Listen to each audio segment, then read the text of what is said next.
Hi, I'm Rachel, and I'm here to do a quick am reading video. I was here less than a week ago, so I am hoping to make this short.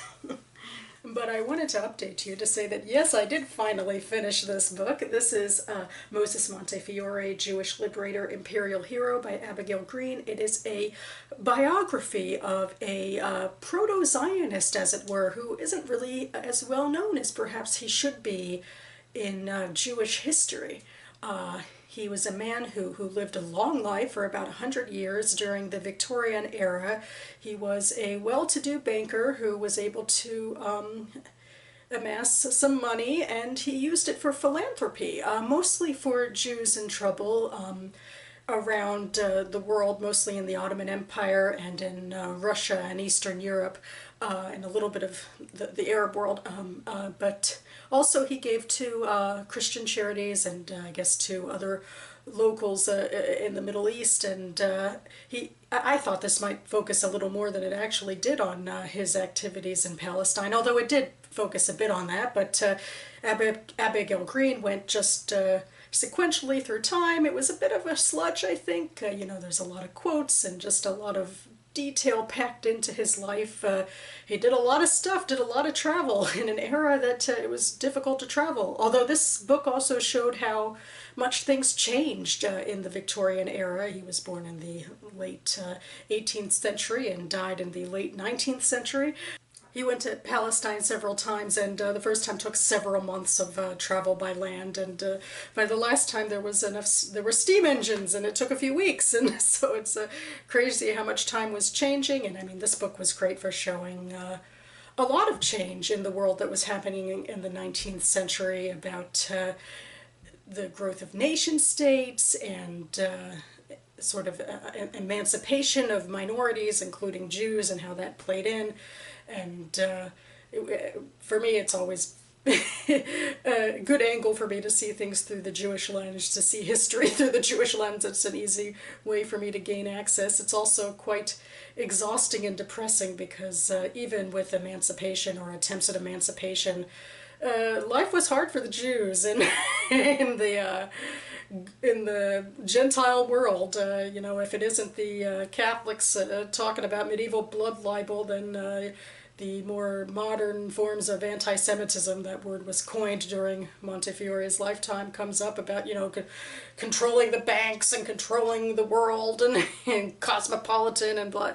Anyway, there's a lot of fascinating stuff in here about history, world history in the 19th century, and particularly about what was going on for the Jews and how that plays into what might happen in the future. And I really just want the time to sit down and write a review, and I don't know, I've been putting it off because of work and stuff, but I want to write a good Goodreads review for this book.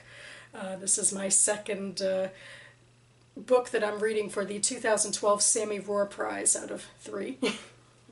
And took a while, and it was could be hard to get through sometimes, but it was definitely a good read. Got a lot of good information out of here.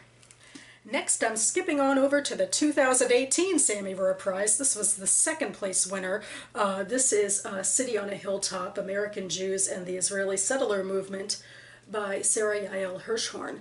And I've just started it, and it's another one that seems to be taking a little while, for a couple reasons, I guess, because, I don't know, she does a lot of sort of empirical writing, almost, for a history. There's a lot of statistics and things like that in it, and also it's just a difficult subject because of the controversial nature of it, because it's about the settler movement in Israel, and she's trying to posit ideas and a history, and I'm trying to sift through how well I think she's doing with that, and I'm being vague. I just think I'll read from the flap, and I'll give my opinions when I've actually finished the book. Since 1967, more than 60,000 Jewish Americans have settled in the territories captured by the State of Israel during the Six-Day War. Comprising 15% of the settler population today, these immigrants have established major communities, transformed domestic politics and international relations, and committed shocking acts of terrorism. They demand attention in both Israel and the United States, but little is known about who they are and why they chose to leave America to live at the center of the Israeli-Palestinian conflict. In this deeply researched, engaging work, Sara Yael Hirschorn unsettles stereotypes, showing that the 1960s generation who moved to the occupied territories were not messianic zealots or right-wing extremists, but idealists engaged in liberal causes. They did not abandon their progressive heritage when they crossed the Green Line. Rather, they saw a historical opportunity to create new communities to serve as a beacon, a city on the hilltop, to Jews across the globe. This pioneering vision was realized in their ventures at Yamit in the Sinai and Efrat and Tekoa in the West Bank. Later, the movement mobilized the rhetoric of civil rights to rebrand itself, especially in the wake of the 1994 Hebron massacre perpetrated by Baruch Goldstein, one of their own. On the 50th anniversary of the 1967 war, Hirschorn illuminates the changing face of the settlements and the clash between liberal values and political realities at the heart of the Israeli-Palestinian conflict. So yeah, I think that lays out what she is trying to accomplish, and I will report back about how well I think she does with that, given what I know anyway of the situation, which, is certainly less than her, but I, know some. I'm really am hoping to get through this before the week is out, but my reading can be slow. But anyway, chugging forward. And finally, for an on-the-horizon read, that last book was about American Jews coming to Israel, and this one is about Israeli Jews coming to America, and it's a novel! Huzzah!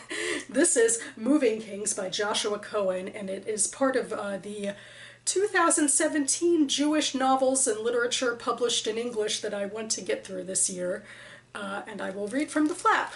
One of the boldest voices of his generation, Joshua Cohen returns with Moving Kings, a propulsive incendiary novel that interweaves in profoundly intimate terms the housing crisis in America's poor Black and Hispanic neighborhoods with the world's oldest conflict in the Middle East. The year is 2015, and 21-year-olds Yoav and Yuri, veterans of the last Gaza war, have just completed their compulsory military service in the Israel Defense Forces. In keeping with national tradition, they take a year off for rest, recovery, and travel. They come to New York City and begin working for Yoav's distant cousin, David King, a proud American patriot, Republican, and Jew, and the recently divorced proprietor of King's Moving Incorporated, a heavyweight in the tri-state area's moving and storage industries.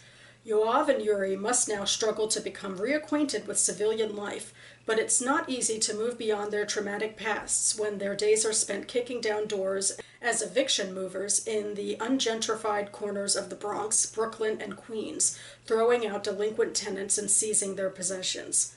And what starts off as a profitable, if eerily familiar job, an occupation, quickly turns violent when they encounter one homeowner seeking revenge. Driven by Cohen's characteristic intelligence, boundless energy, psychological tension, and humor, Moving Kings is a powerful and provocative novel about faith, race, class, and what it means to have a home. So yeah, that is a lot of ground to cover in such a small novel, but yeah, I can definitely see, some similarities that he's trying to draw. I'm just hoping he does it with, nuance and complexity, but I have faith in Jewish authors to see nuance and complexity when it comes to Israel and to American Jews as well. So, and also there's supposed to be a little humor in it. I don't know, I didn't like the Nathan Eglander book that I recently read, also about, well, an American in Israel, really, but this one seems to be a little more realist in tone, so hopefully that'll help out, and we'll see how it goes. So that about covers it for me now. Man, there's a lot of heavy stuff on my docket. I feel like I should find a light and fluffy read, although that's not usually my wheelhouse. I might have to search a bit to find something that fits that. On my TBR, anyway. In the meantime, there's always good stuff to learn from the dark corners of life, and so plugging forward and hoping for that with these books. So far they've succeeded, including with the Moses Montefiore book, which for how bleak it was sometimes, and it could also be uplifting in how people approach hardship and try to enact positive change. So that's the sentiment I will leave you with now, and thank you all so much for watching, and I'll see you next time.